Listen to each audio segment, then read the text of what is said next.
এই জন্যই একটু বোকা আর ভালো মানুষদের গরু বা গাধার সাথে তুলনা করা হয়।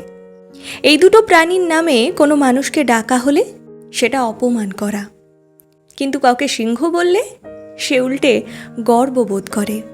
সেই সিংহ যে আজ পর্যন্ত মানুষের উপকার করল না, যার সামনে মানুষ গেলে মুহূর্তের মধ্যে পরপারে চলে যাবে, সেই সিংহই হচ্ছে মানুষের চোখে রাজা। আর উপকারী গাধা হচ্ছে হাসির পাত্র।